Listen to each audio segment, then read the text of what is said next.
All right, coming, we'll begin the September 16th, 2020 liquor control agenda for today. And we will start with agenda item number 1, approve the minutes of the May 20th, 2020 meeting. If you have any changes or corrections, hopefully you've had a chance to look at them. Otherwise, we will accept a motion. So moved. Second. We have a motion and a second. Any further discussion? All those in favor say aye. Aye. Aye, opposed, same sign. Motion carries. Number 2, liquor applications, and we do not have any at this time, Steve, so we will move on to number 3. And it's a request to amend Class FA and FARZ liquor licenses so that companies with $50,000 in food sales would be considered restaurants. And so, Steve, maybe you can start it out, and then if anybody has comments, we'd ask you to use that podium. So we'll have Steve start us out. Go ahead, Steve. Sure. So first thing is to make a correction on this. It was 50,000 per month, not 50,000 a year or something like that. And I thought that I would just, rather than sending out a correction, just make that correction here.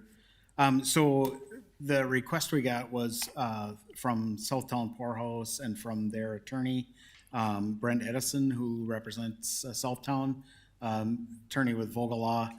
And I sent out the entire packet, and I think it's pretty self-explanatory. I guess other than we'll see what comments he's got, and then Before he starts, just for clarity, sure. you're saying instead of the 50-50, it would just be $50,000 in sales. It would be that instead of that comparison. I Is that think I'd rather hear from him than me. Yeah.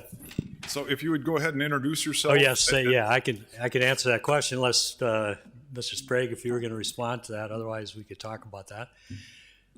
I'm Brent Edison. I'm with the Vogel Law Firm. And I think the board is a little bit familiar with my client. I have with me Chad Klimick of North Star Hospitality, LLC, doing business as Southtown Poorhouse. And Mr. Klimick has been before this group with my colleague from Vogel Law Firm, James Kalau. But I'm not here to talk to you today about whether pizza sales from Dwayne's should be included with the food. So I'm not here to argue with you about that. What we're here to talk about is the proposed ordinance, and just to right away get to a question from Mr. Gehrig. What we're proposing is to leave the 50-50 ratio, but to provide more flexibility and have either or, a 50-50 ratio or $50,000 per month in food sales. Now, I handed out, I guess I'll be your server, I'll take your orders here for Southtown Poorhouse. I handed out menus just to show what we're dealing with here, and that is Southtown Poorhouse has a full menu, restaurant, kitchen, meals prepared on location. It has all that. It is a restaurant, but it also sells alcoholic beverages. They're a high volume restaurant. I've also handed out a email we just got today from a representative from U.S. Foods talking about the account and how it is one of the I think top 5 of 45 accounts for food sales, classified according to U.S. Foods as a high volume restaurant. So what's the significance of this? Why am I stressing this? That it's a high volume restaurant, that they have their own kitchen, that they have they prepare everything in the facility. We recognize that the 50-50 ratio is a way to determine, hey, is this a bona fide restaurant?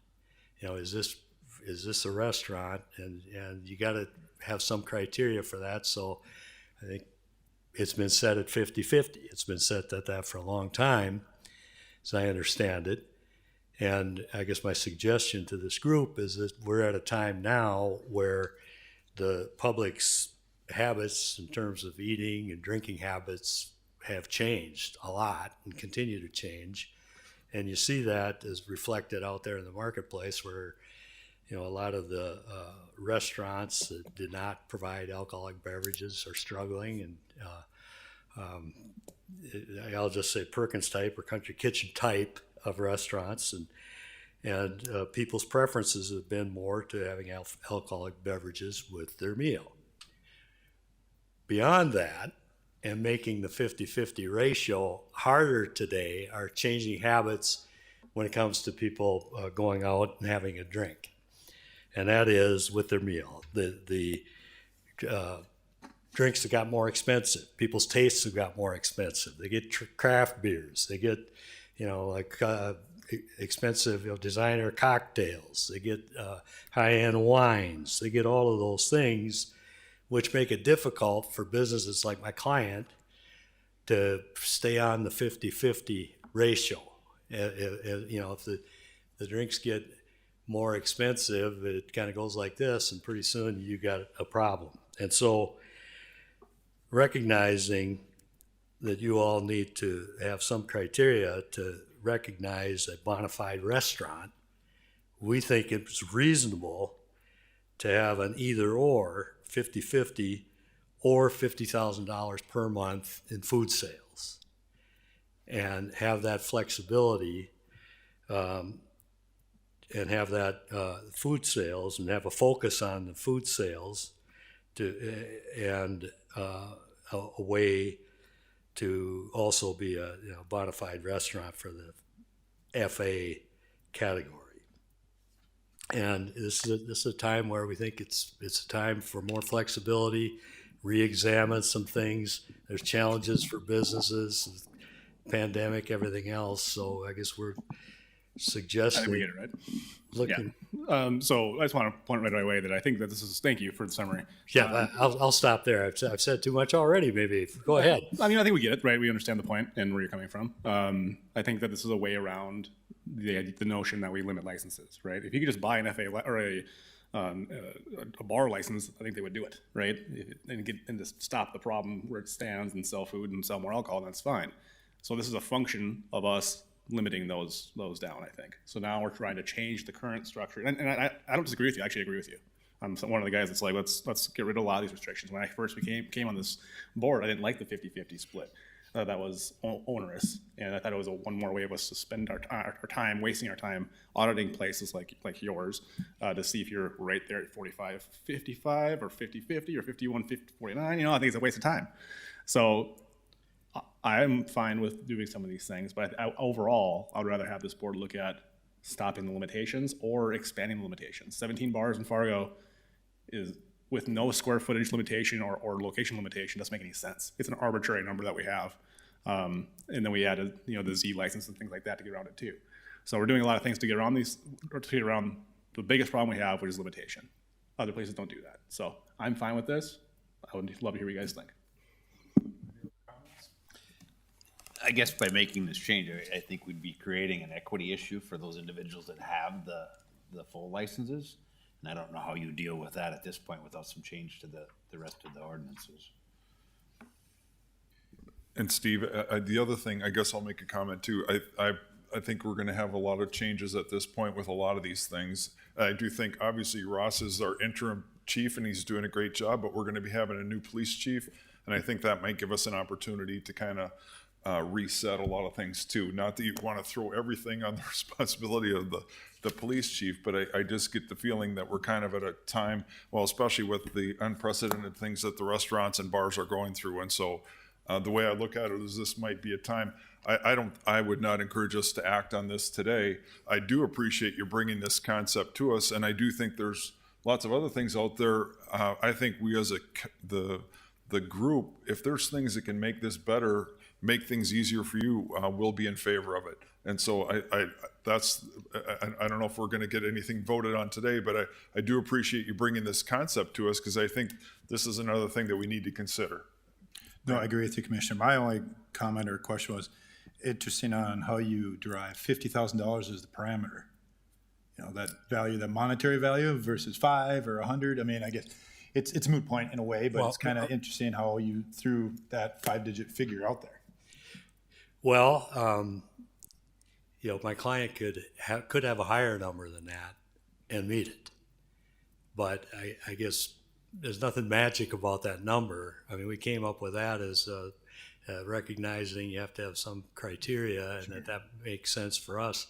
Like I say, our client could go above that 50, but then thought that others that were similarly situated should be able to qualify on the same basis. But there has to be some floor of that if the rationale is to determine there's a bona fide restaurant. So 50,000, I don't know. Chad, I don't know if you have any other thoughts on that. That's kind of was the thinking on that.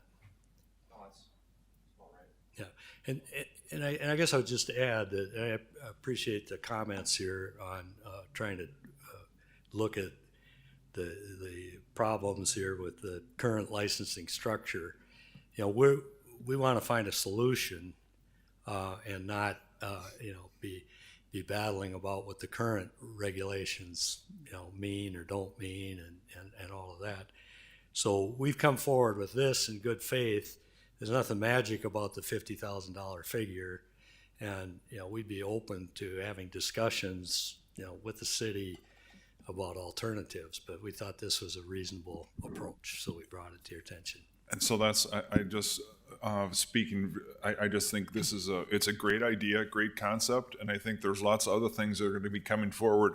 And so what I'd like to do is we'll continue this discussion, and I think maybe what we should do is have try to get more participation, have like a couple of meetings just with public opportunity for comment from other bar owners. But the ironic thing is, so we had a meeting last night.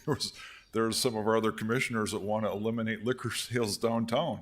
And so that was I mean, we are literally going through a lot of things. Chief, you were present there. That was one of the considerations, to eliminate off-sale liquor, or I mean, retail liquor downtown. That was one of the proposed by one of our other commissioners. So 5 years ago, we had RZ licenses that were half the price of everything else. So it's So we are in a time of flux right now, and I do think this is a good time for discussion. I do appreciate this proposal, and I'm sure you weren't anticipating that we were going to act on it today. I think it was just a concept that maybe you can, I don't mean to summarize, but can you talk about that? Well, hope springs eternal, so if everybody is ready for a thumbs up today, that would be best, obviously, but we recognize that you may have to think about this, and we're certainly willing to talk to Mr. Sprague, Ms. Morris, or whomever. if an A license was available today, would you buy one? If a full bar license was available, would you buy it?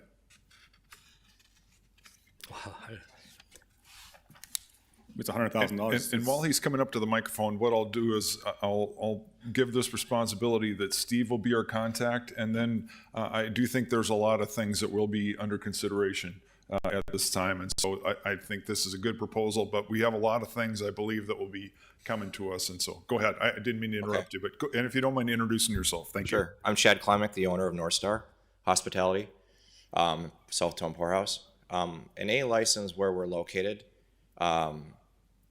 in the shops at Osgood, we can only have an FA license in the shops at Osgood. So, I mean, if there's an FA license that's, that you could change or make available, we don't have a problem paying a little bit more for it if that's an issue. I think that's just kind of my point. I think that people would buy it if it was available, and we still make it available. So we're trying to do this instead. And I'm sorry, I didn't hear you. This gets very messy if we try to get around things. Right. I'm not talking to you. I'm just saying in general. I think people would pay more. They want the license. There's a clear demand for it, not So just for the public. We're actually stuck. We can only have an FA license, and that's where we're sitting at. Okay, any other comments? Otherwise, I think this is a good thing. Rick, if you don't mind coming up to the microphone, and anybody else is welcome to that wants to make any comments. But if this is okay with the committee, I guess I would encourage this. This is a good proposal, and we'll just continue it. But I do think that we'll keep everybody involved in the discussion. That'd be a good plan. Go ahead, Rick. My name is Rick Carrick, and just to shed some history, I was around. One of the benefits of being around forever is you remember some things that went by. When the FA license first came about back in 1990, it was 65%. and some caveats tied to cabaret licenses and things like that. And then as time went on, those changed and it came down to 50-50. And the discussion then was 50-50 was the easiest way to do it because here's your gross sales. You did 50% alcohol and 50% food and you qualified. The problem that came up with the number back then was, and I'm going to throw out 50, not that 50 is the magic number either, but for the person that did 50, the person that did 45 didn't qualify. And that, so they decided, or they thought about it and talked that the 50-50, the percentage was the way to go. Just some history. That's it. Thank you. And actually, I do think going forward, it would be beneficial to review some of the history of the licenses and how we got to this point, and not only for our committee, but just for the future consideration, because as time goes by, different people change positions and you lose track of how we got to some of these things, So I just have a couple of comments before we adjourn here. So to me, the ordinance currently says that the FA is a restaurant license. I mean, that's what it is issued for. And that the alcohol sales are to be adjunct to the food sales. And it just seems to me that if your alcohol sales exceed your food sales, whether you have a lot of food sales, 50,000 or higher or whatever, that all of a sudden those alcohol sales are no longer adjunct. They're not in addition to your food sales, right? So that's one thing that I look at when I'm looking at this. And to meet that adjunct, right now, it's a very low bar. All you have to do is be $1 higher in your food sales than your alcohol sales. So, and if you did the 50,000 or 50%, that means that you're now looking at unlimited alcohol sales. So he could do 50,000 in food sales and he could do 200,000 in alcohol sales. Well, that's clearly not a restaurant now. That's clearly a bar. So it's hard to know at what point do you cross over. And, it's kind of unfortunate that we have to have those designations. I mean, it'd be best just to get rid of them, and just to say, here's an alcohol license and here's a non-alcohol Now you're license talking. or something like, but there's also social economic impact on that. And, Ross could speak freely to that, I'm sure. And then as Ross said, the equity to the existing people. We've got people in here that paid $250,000 for a license because they knew that their food sales wouldn't hit 50%. And they went through a lot with the downtown people because they didn't say, yeah, I'll just get an FA license and then we'll just make things work. So, I think there's a lot of things to consider before we move forward, although I'm not saying that I wouldn't support this if it comes out the right way. It's the same discussion we've had the last 6 years. You know what I mean? I'm just really curious. What is like a Buffalo Wild Wings? They do a lot of sales in food and alcohol. So the two Buffalo Wild Wings we have, one has an A Right. and one has an FA. Yeah. That's what I thought. The one north side is an A, right? I believe that's the other way around. Okay. Yeah. So, when I walk into Buffalo Wild Wings, I think it's a restaurant, right? Yep. That's my feeling when I walk in there. But one's a bar, one's a restaurant, but they're the exact same thing. Yeah, I think we're really splitting here. So I am all for. We had a small group 5 years ago. I think we should do it again. We have enough new commissioners. We have enough new ideas. We have enough differences in the economy. I think that we should just talk about this again. I would love to see the conversation keep going. I've heard referenced at this meeting and a few previous meetings. Sorry, my name's Dan Herder. I'm with Twist in Boiler Room downtown. Twist just came off a 30-day suspension for a very similar violation, so of course I'm in favor of changing things up a little bit. I think as this is presented, it very much favors big box restaurants. I would love to see it more so tied to square footage or per seat basis, but that can be a conversation for another day. What I think is important to remember is, when we talk about Class A licenses, that allows a restaurant to go 0% food, and that's not really what a lot of operators are asking for. We're asking for some flexibility to operate in the middle. Nobody's putting in a $300,000 commercial kitchen in order to work around a liquor license. That just doesn't make sense. The sad reality for restaurants is that the alcohol is a terribly critical piece of the profit loss, the profit margins. And it's becoming less and less workable to shut down your restaurant at 10 o'clock and walk out the door after you're done selling food. You need those cocktails late into the evening. So, nobody's looking to go 100% out. I mean, some people might be. I personally would not be looking to go 100% alcohol, but I do need those alcohol sales, and they are important towards the business model. So. once again, this is excellent conversation, and we could go on for a long time. I do appreciate you bringing this idea forward, and we'll continue the conversation, but it is 1:50. Unless there's any other further comments, we will adjourn. Thank you, everybody, for coming. Have a good afternoon.